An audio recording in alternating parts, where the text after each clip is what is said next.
Hello viewers, my name is Muhammad Abdul Hamid. Welcome to my YouTube channel. Today's topic is making sentences from table of English second paper for the classes 9 and 10. Now come to the today's class. আজকের ক্লাসের subject হচ্ছে কি English second paper for the classes 9-10. Topic making sentences from table, যেটা তোমরা দেখতে পাও class 9 and 10 and SSC এক্সামে question পেপারের মধ্যে, যেটা ইংলিশ সেকেন্ড পেপারে কোশ্চেন সিরিয়ালি 3-তে থাকে, যেখানে একটা টেবল থাকে। টেবল থেকে 5টা সেন্টেন্স মেকিং করতে হবে। সেই 5টাতে প্রত্যেকটাতে 1 করে, 5টাতে 5টা মার্কস দেওয়া হয়। আমরা যদি একটু কেয়ারফুলি টেবলটা থেকে সেন্টেন্স মেকিংয়ের সিস্টেমটা, মেথডটা জেনে নিই, তাইলে আমরা ইজিলি 5টা মার্কস নিয়ে নিতে পারি।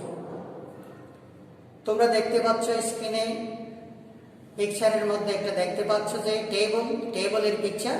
সেই টেবলে দেখতে পাচ্ছ 3টা বক্স আছে। ফার্স্ট বক্সের মধ্যে দেখতে পাচ্ছ সাবজেক্ট, সেকেন্ড বক্সে থাকে ভার্ব, থার্ড বক্সে থাকে অবজেক্ট। এবার আসো ফার্স্ট বক্সের মধ্যে সাবজেক্টে আসি। আমরা সাবজেক্ট সম্পর্কে একটু আইডিয়া শেয়ার করি। সাবজেক্টের মধ্যে পাশাপাশি তোমরা দেখতে পাচ্ছ একটা ওয়ার্ড লেখা আছে, যেটা হচ্ছে কি DOER, ডুয়ার। যেটা আমরা সবাই জানি, ডো মানে কাজ করা, আর ডুয়ার মানে যে কাজ সম্পন্ন করে, সংক্ষেপে কর্তা। আমি সাবজেক্টের আইডিয়া দেওয়ার জন্য এই ওয়ার্ডটা পাশাপাশি এক্সাম্পল হিসেবে লিখলাম। এবার বক্সে আসো।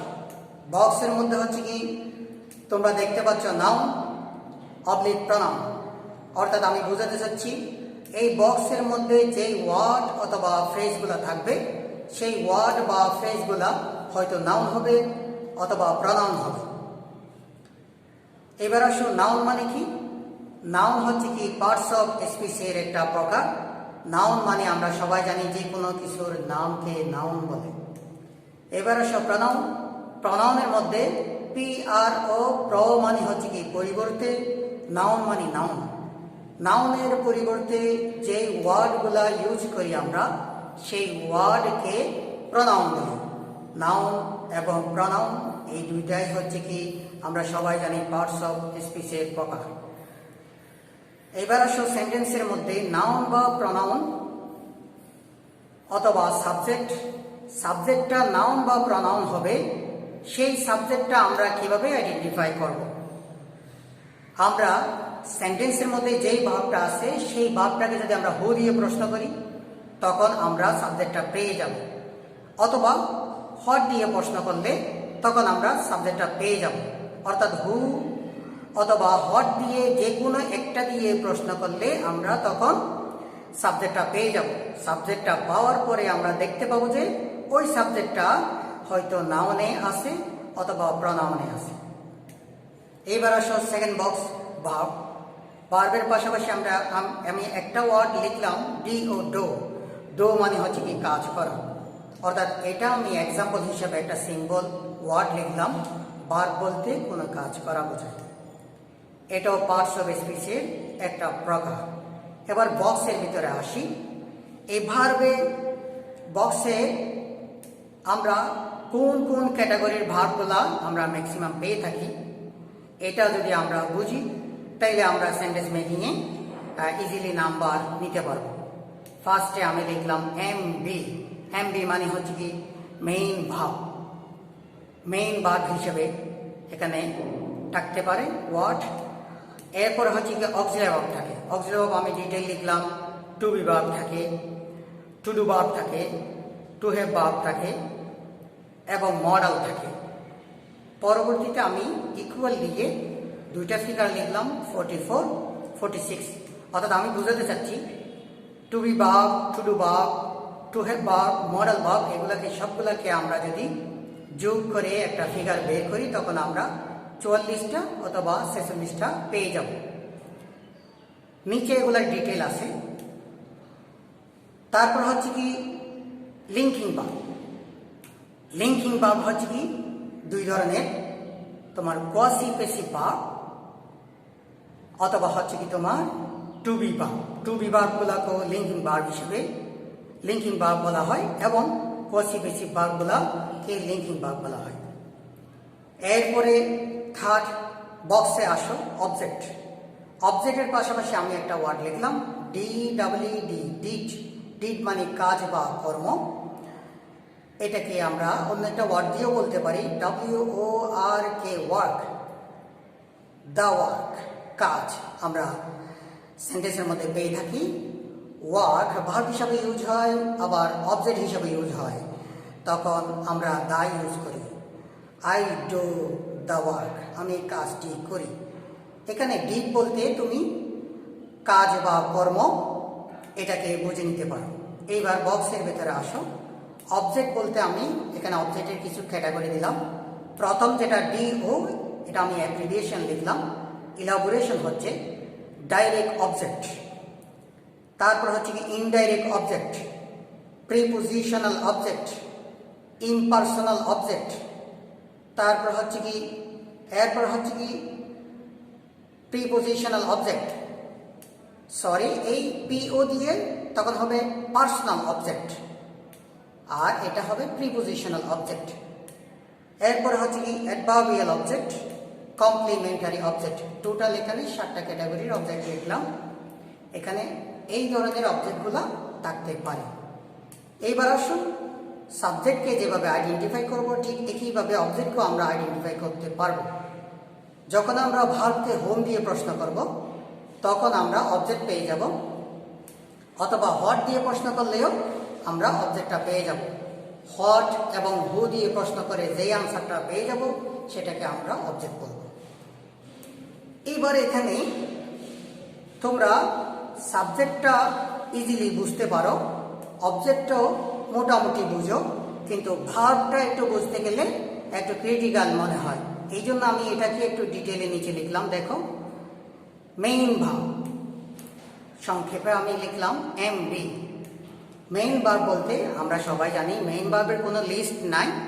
এটা বাংলায় বা ইংলিশের মধ্যে সেন্টেন্স মেকিং করলে সেখানে আমরা অনেকগুলো মেইন ভার্ব পেয়ে যাই, যেটা হচ্ছে কি তোমার কোনো লিস্ট নাই, এটা ব্যবহারের উপরে। এরপর হচ্ছে কি অক্সিলারি ভার্ব। অক্সিলারি ভার্বের লিস্ট একটা আমি দিলাম, আমি আমার মতো করে দিলাম, তোমরা তোমাদের মতো বুঝে নিবা। অক্সিলারি ভার্ব সংক্ষেপ হচ্ছে AG লিখতে পারি আমরা। অক্সিলারি ভার্বের ফার্স্টে আমি লিখলাম টু বি। টু বি গুলা দেখো am, is, are, was, were, be, being, been। ব্র্যাকেটে লিখলাম shall, will, shall be, will be। Bracket দেওয়ার কারণটা পরে বলতেছি। তারপরে আসো to do verb, do, does, did. এরপর হচ্ছে কি to have verb, have, has, had.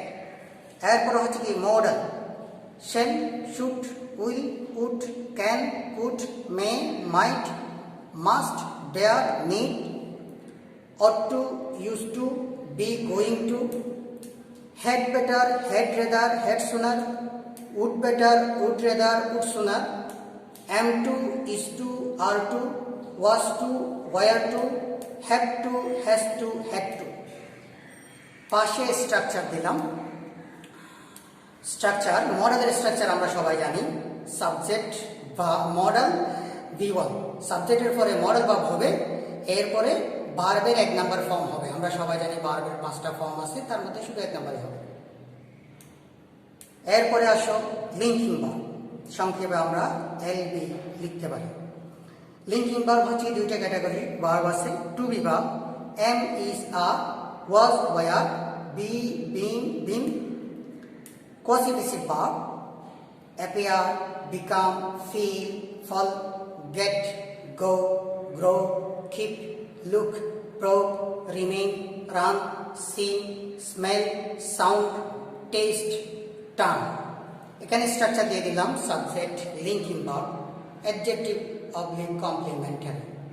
তো আমি মডেলে একটা স্ট্রাকচার শো করলাম, লিঙ্কিং ভার্বেও একটা স্ট্রাকচার শো করলাম, কিন্তু এখানে to be verb, to do verb, to have ভার্বে কোনো স্ট্রাকচার দিইনি। কারণটা তোমরাই বুঝতে পারতেছো, এখানে দুইটা স্ট্রাকচার কাজ করে। যদি অক্সিলারি ভার্ব হয় একটা স্ট্রাকচার হবে, যদি মেইন ভার্ব হয় আর একটা স্ট্রাকচার কাজ করবে, যার জন্য আমি এইগুলার স্ট্রাকচার, এই যে to be, to do, to have এর স্ট্রাকচার দিইনি। এবার আসলে ব্র্যাকেটের কথা বলি। এখানে ব্র্যাকেট দেওয়ার কারণটা হচ্ছে শ্যাল, উইল, এই দুইটা ওয়ার্ড বা অক্সিলারি ভার্ব এখানে আছে, শ্যাল, উইল।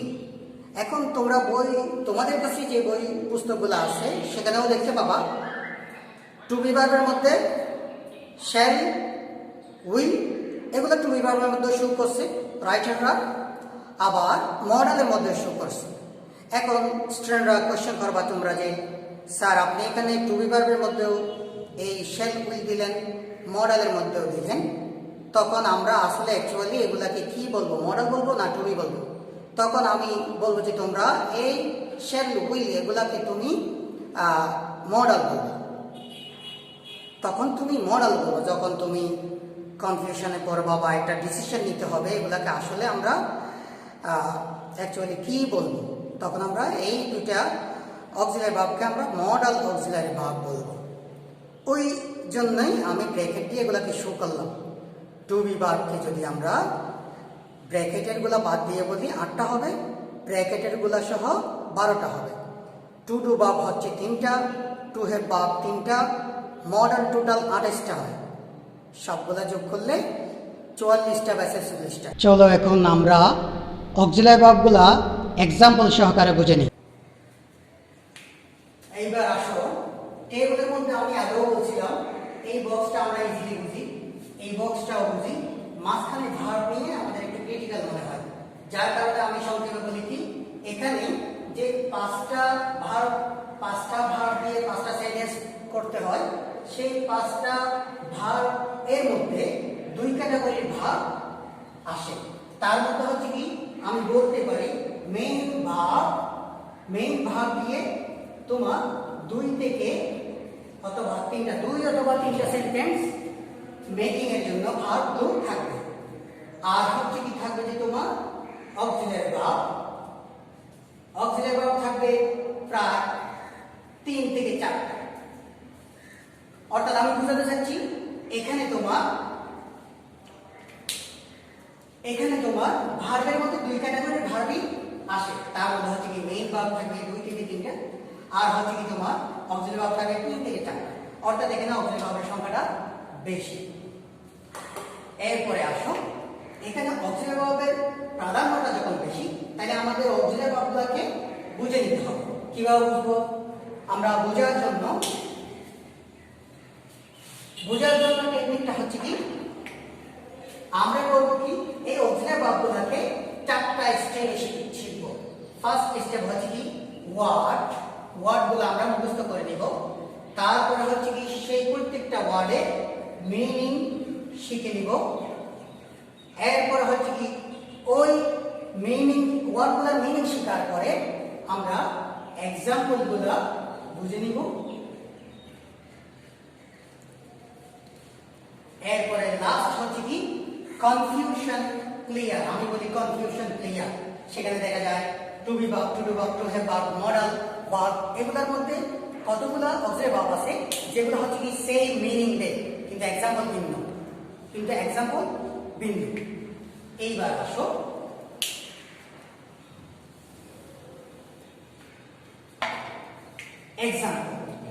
এক্সাম্পল যে দিব তার মধ্যে হচ্ছে কি এই 3টা to be, to do, to have, এই 3টা অক্সিলারি ভার্বের এক্সাম্পল 2 ধরনের।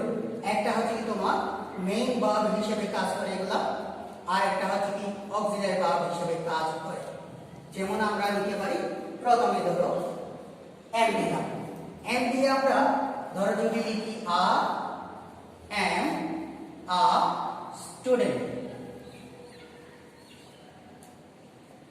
I am a student, এখানে এমটা হচ্ছে কি মেইন ভার্ব। এরপরে আসো আবার সেই এম টু বি ভার্বটা অক্সিলারি ভার্বটা টু ভার্বটা অক্সিলারি ভার্ব হিসেবে কাজ করে। যেমন I am writing, I am writing a letter. এখানে এটা হচ্ছে কি তোমার অক্সিলারি ভার্ব, জাস্ট এখানে তোমার এই মেইন ভার্বকে অক্সিলারি ভার্বটা হেল্প করবে, যার কারণে এখানে এমটা অক্সিলারি ভার্ব আর এখানে এমটা হচ্ছে কি তোমার মেইন ভার্ব। কেন এখানে এটা মেইন ভার্ব হিসেবে কাজ করছে আর কোনো ভাব পরবর্তীতে নাই, তাই এই তিনটা অক্সিলারি ভার্ব তোমরা ওভাবে বুঝে নিও। এরপর আসো মডেল। মডেলের একটা স্ট্রাকচার দিচ্ছি, দেখো সাবজেক্ট মডেল V1। সেটার জন্য একটা এক্সাম্পল এরকম দিতে পারি।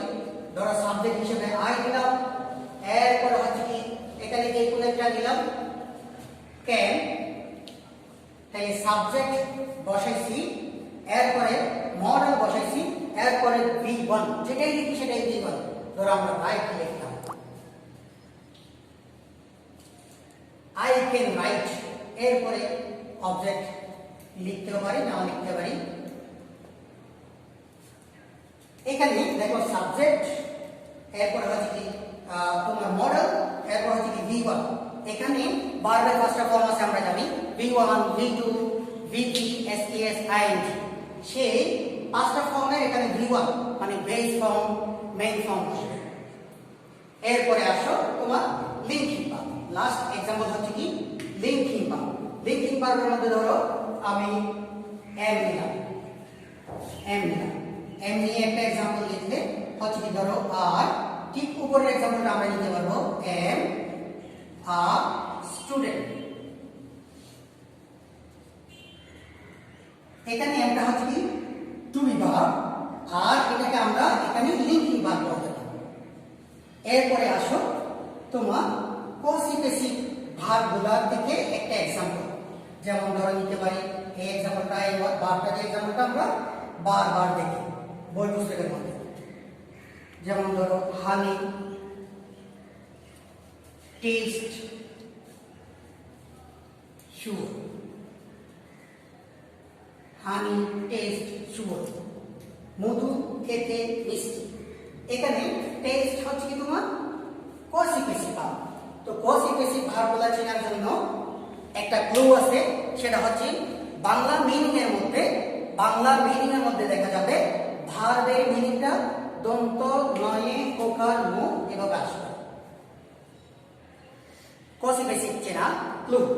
এরপর হচ্ছে তোমার এই যে আকার, আ সমান আকার বলি আকার আসবে, অথবা এভাবে অন্তস্থ অ আকার আসবে বাংলা মিনিং এর মধ্যে। এতক্ষণ আমরা অক্সিলারি ভার্বের एग्जांपल দেখলাম। এখন আমরা দেখব টেবল। যে টেবলের জন্য এতক্ষণ ধরে আমরা ডিসকাশন করলাম, শেয়ার করলাম, সেই টেবলটা কিভাবে করতে হয় একটা example.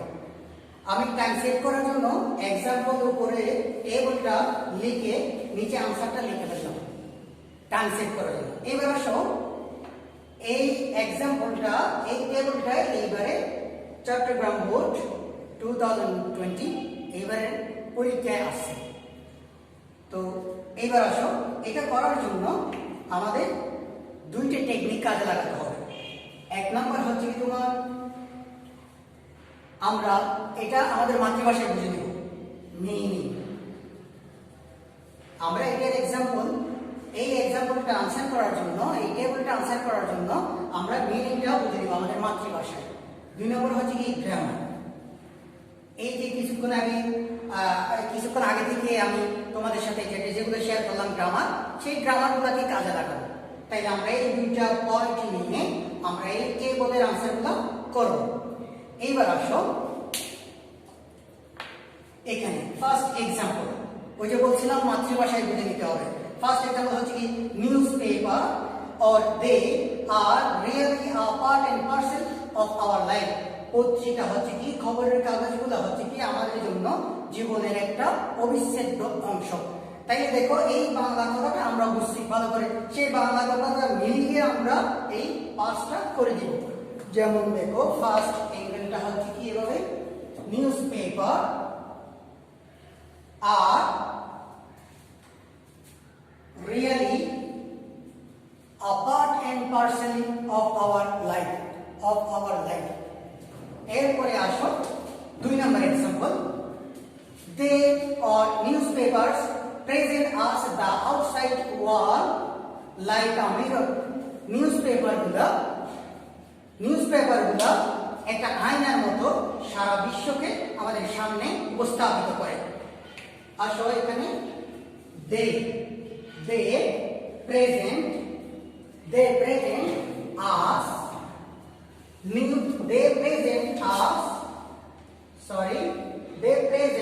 us the outside world like a mirror. আচ্ছা এখানে একটা কথা বলে দিই যে আমি ভুলে ওই জায়গায় চলে গেছি।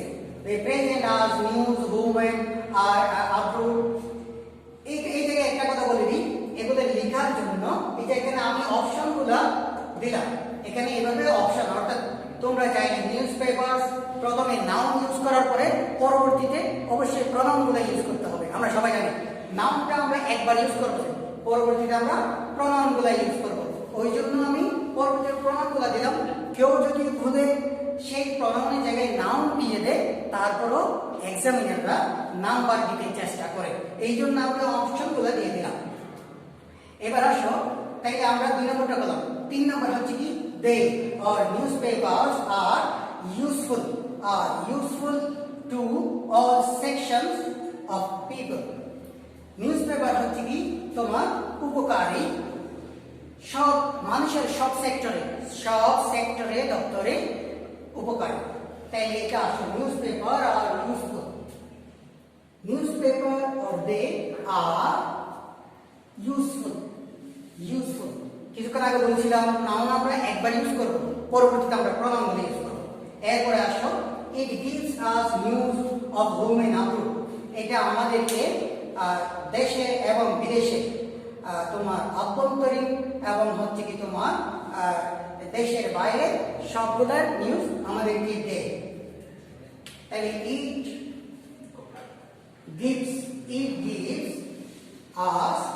it gives us news of home and abroad। এরপর 5 নম্বর হচ্ছে কি it has great educative value too, এটার একটা শিক্ষণীয় মূল্যবোধ রয়েছে। it has great educative value too। এবার আসো এখানে আমাদের এই টেবিলটা আনসার করতে গিয়ে কিছু করা উচিত আর কিছু করা উচিত নয়, এই জিনিসটা দেখিয়ে আমি ক্লাসটা শেষ করতেছি। যেমন দেখো প্রথমে যেটা করা উচিত, স্বাধীনতা আছে করার জন্য, সেটা হচ্ছে আমি যে A B C D E দিলাম, এখানে এগুলো আমরা ডিসঅর্ডার করে দিতে পারবো। এখানে যদি আমরা কেউ কোয়েশ্চেন পেপার আনসার করতে গিয়ে আনসার শিটে যদি এটা আগে দিই, ই নাম্বার আগে লিখে ফেলি, অথবা সি নাম্বার আগে লিখে ফেলি, বি নাম্বার শেষে লিখি, নাম্বার পাওয়া যাবে। তাহলে এটা স্বাধীনতা আছে। এরপর হচ্ছে কি আরো অপশনগুলো দিয়ে দিলাম আমি, এই যে নিউজপেপার নাউন লেখার পরে সিস্টেম হচ্ছে পরবর্তীগুলো নাউন প্রনাউন লিখবে। এই জায়গায় যদি কেউ ভুল করে, যেমন এখানে তোমার দে প্রনাউনটা লিখতে হবে, সেখানে কেউ নিউজপেপার লিখে দিল, নাউনটা লিখে দিল, তখনও কিন্তু নাম্বার পাওয়ার স্কোপ আছে। এরপরে আরো আছে এই যে সেন্টেন্স মেকিং এর মধ্যে আমরা দুই একটা সেন্টেন্স আবার এদিক ওদিক করতে পারি, অর্থাৎ এই যে লাস্ট 3 নাম্বার ফ্রেজগুলো এই একটু এদিক ওদিক করে আমরা কি একের অধিক আনসার অপশন বানাতে পারি। এইবার আসো এটা হচ্ছে কি তোমার করা যায় স্বাধীনতা, এই কয়েকটা জিনিস 2 থেকে 3টা এই তোমার অপশন পয়েন্ট আছে যেগুলো স্বাধীনতা আছে, করা যাবে, নাম্বার পাওয়ার অধিকার আছে। এরপরে যে কয়েকটা পয়েন্ট করা উচিত না, যেমন 1 নম্বরে আমি এটা জাস্ট তোমাদেরকে বোঝানোর জন্য করলাম, কিন্তু স্টুডেন্টরা করে কি পরীক্ষার খাতায় ঠিক এইভাবে করে আনসার করে চলে যায়, কিন্তু সেখানে যদি এক্সামিনার 0 দেয় তাইলে তোমার এক্সামিনি বা পরীক্ষার্থী কিছু বলার নাই, কারণ ও তো এটা আনসার করতে জানেনি। তাই এই 1 নম্বর কাজটা আমি টিচার হিসেবে তোমাদেরকে বোঝানোর জন্য করলাম, কিন্তু তোমরা কখনো এই কাজটা পরীক্ষার খাতে করবে না। এই 1 নম্বর যেটা এইভাবে করে দিলাম, এটা 2 নম্বর যেটা করা উচিত নয় সেটা কি, সেটা কেউ আছে প্লাস দে, হ্যাঁ, আর কেউ আছে এভাবে করে ড্যাশ দে, তারপর হচ্ছে কি হাইফেন দে, এরপরে কেউ আবার এভাবে ডিভিশনও দেয়, দেখলাম পরীক্ষার খাতায় এগুলো দেখছি তাই বলতেছি। তাইলে এই প্লাস দিয়ে যাবে না, ড্যাশ দিয়ে যাবে না, হাইফেন বা মাইনাস দিয়ে যাবে না, এরপর হচ্ছে কি ডিভিশন দিয়ে যাবে না। কেউ কেউ আসো তোমরা কুলন দাও, কুলনও দিয়ে যাবে। তাইলে এই কাজগুলো আমাদেরকে অ্যাভয়েড করতে হবে। ভিউয়ার্স, যদি আমার এই ক্লাসটা তোমাদের ভালো লেগে থাকে তাইলে লাইক করো আর কমেন্ট করো এবং শেয়ার করো, সাবস্ক্রাইব করে বেল আইকনটা ক্লিক করো।